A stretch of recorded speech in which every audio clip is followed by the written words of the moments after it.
جنات کے 11 گروہ جو پوری دنیا میں پھیلے ہوئے ہیں، ان کی شکلیں کیا ہیں اور وہ کیا کچھ کرتے ہیں، ان کے بارے میں جان کر آپ خوف اور پریشانی کا شکار ہوں گے۔ کیا جنات ایسے بھی ہوتے ہیں؟ جنات پر بحث اصل سے جاری ہے۔ بہت سے لوگ اس کھوج میں رہتے ہیں کہ جنات کیسے ہوتے ہیں، وہ کیا کچھ کرتے ہیں، ان کی شکلیں جانوروں جیسی ہوتی ہیں یا انسانوں جیسی ہوتی ہیں۔ جنات کے موضوع سے وابستہ بہت سی ایسی کتابوں میں ان کے وجود اور مخلوق کا ذکر پایا جاتا ہے، لیکن پروفیسر عبداللہ بھٹی نے اپنی کتاب سرمایہ درویش میں جنات کی سرگرمیوں کا ذکر کرتے ہوئے ان گروہوں کا ذکر کیا ہے جو دنیا میں پھیلے ہوئے ہیں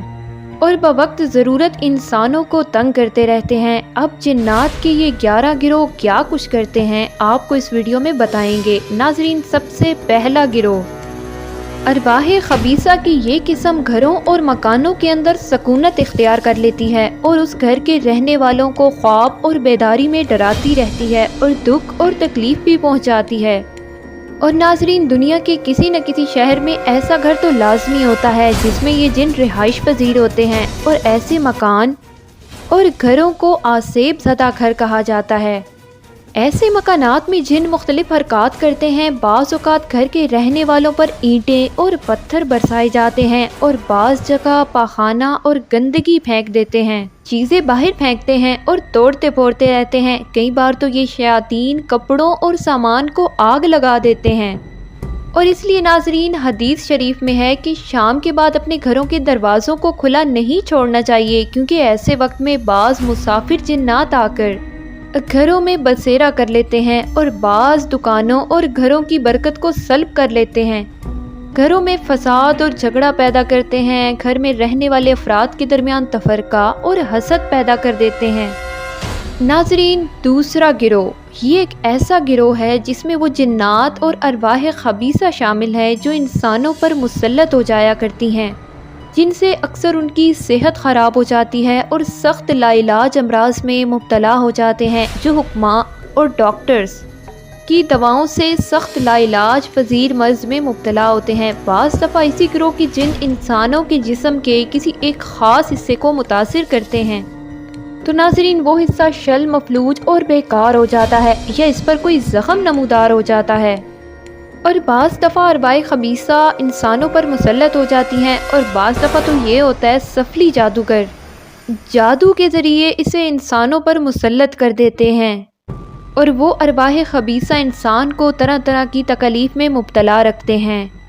ناظرین، اس گروہ کے جنات کو آسانی سے تسخیر کیا جا سکتا ہے۔ ہندوستان، چین اور اس قسم کے کئی علاقوں میں سفلی عاملین بکثرت پائے جاتے ہیں۔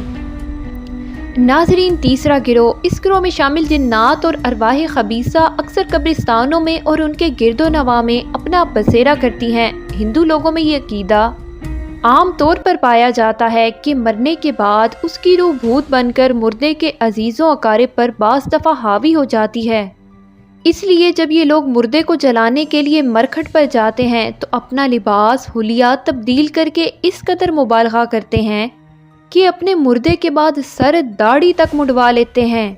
کہ موت کے بعد ان کے جاننے والے کی روح ان کو پہچان نہ پائے۔ نیز ہندو لوگوں میں یہ بھی رواج ہے کہ مرکھٹ میں جس وقت